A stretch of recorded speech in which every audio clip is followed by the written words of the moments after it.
പിന്നെ 75-ാം വകുപ്പിലാണ് കുടിയെടുപ്പ് നിയമത്തിനെ കുറിച്ച് പറയുന്നത്. ഈ ശരിക്കും കുടിയെടുപ്പ് എന്ന് പറയുന്നുണ്ടെങ്കിൽ ജന്മിയുടെ സ്ഥലം, അവർ കൃഷി ചെയ്തുകൊണ്ടിരുന്ന സ്ഥലത്ത് ആ കൃഷി സംരക്ഷിക്കാൻ വേണ്ടിയിട്ടും കൃഷി ചെയ്യാനും വേണ്ടിയിട്ട് ഈ ആളുകൾക്ക് കൊടുത്തൊരു സ്ഥലമാണത്. അത് വളച്ചു കെട്ടി അവർ വർഷങ്ങളോളം താമസിക്കുമ്പോൾ നല്ല സ്ഥലമായി മാറും. അപ്പോൾ കുറച്ച് കഴിയുമ്പോൾ ജന്മി പറയും ഞങ്ങൾക്കിതൊന്ന് വിട്ട് ഒഴിഞ്ഞ് തരണം, ഞങ്ങൾക്ക് വേറെ സ്ഥലം തരുന്നത്. അവിടെയും പിന്നീട് നന്നാക്കി വരുമ്പോൾ ഇങ്ങനെ ഇടയ്ക്കിടയ്ക്ക് ഒഴിയും. അപ്പോഴാണ് ഈ പിന്നെ പാർട്ടി അധികാരത്തിൽ വരും, ഇനി ഞങ്ങൾ കുടിയിറങ്ങണ്ടെന്ന് പറഞ്ഞിട്ട് നിയമം വരുന്നത്, ഒരു ഓർഡിനൻസ് വരുന്നത്, കുടിയിറക്ക് നിരോധന ബില്ല്. അപ്പം അതിനു മുമ്പേ ഒരു പാടിക്കൊടുത്തത് നിങ്ങൾ കൊയ്യും വയലെല്ലാം നിങ്ങളുടേതാകും പൈങ്കിളി എന്നാണ്. അപ്പോൾ സ്വാഭാവികമായിട്ട് നമ്മുടെ ആളുകൾ വിചാരിച്ച് ഇനി നമ്മൾ ഈ കൈവശം വെച്ചിരിക്കുന്ന ഭൂമിയൊക്കെ നമുക്ക് ഫ്രീ ആയിട്ട് കിട്ടും, കൃഷി ചെയ്യുന്ന ഭൂമി നമുക്ക് സ്വന്തമായിട്ട് കിട്ടും. അങ്ങനെ ഒരു പിന്നെ ചിന്താഗതിയിലേക്ക് നമ്മൾ ആളുകളെ കൊണ്ടെത്തിച്ചിട്ടുണ്ട്. അപ്പം അതുകൊണ്ട് തന്നെ ഈ പാർട്ടിനോട് അവർക്ക് വലിയ താല്പര്യം, ഇന്നും കുറേ ആൾക്കാർ അങ്ങനെയുണ്ട്.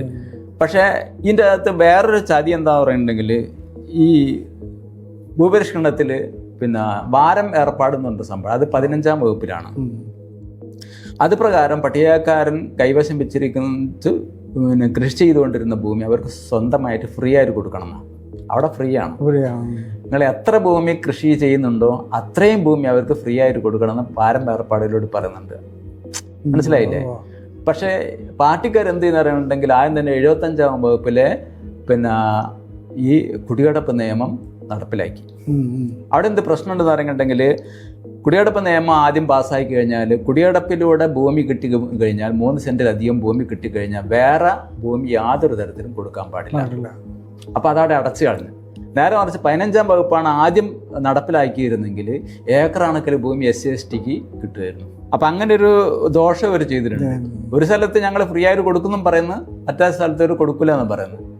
മനസ്സിലായില്ലേ? നേരെ മറിച്ച് ഇപ്പം ഇവിടെ 3 സെന്റിലധികം ഭൂമി ഇവർക്ക് കുടികിടപ്പിലൂടെ കിട്ടിയാൽ വേറെ ഭൂമി കൊടുക്കാൻ പാടില്ല നിയമമുണ്ട്. പക്ഷെ ജന്മിക്ക് പിന്നെ ഈ മിച്ച ഭൂമി പിടിച്ചെടുത്തു കഴിഞ്ഞാൽ, ഇപ്പം മിച്ച ഭൂമി പിടിച്ചെടുത്തു കഴിഞ്ഞാൽ അതിൽ അന്ന് 50% ഭൂരഹിതരായിട്ടുള്ള ആളുകൾക്ക് വിട്ടുകൊടുക്കണം. അതിൽ 25% SC/STക്ക് കൊടുക്കണം.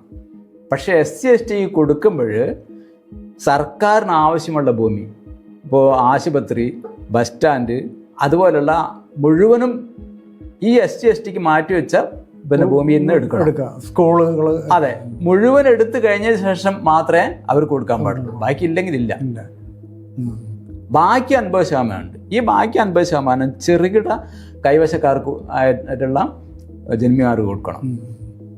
ബാക്കി ഇനി 25% ഉണ്ടല്ലോ, അത് 5 ഏക്കറിൽ കുറവുള്ള ജന്മിമാർക്ക് കൊടുക്കണം, തിരിച്ചു കൊടുക്കണം. എങ്ങനെയുണ്ട്?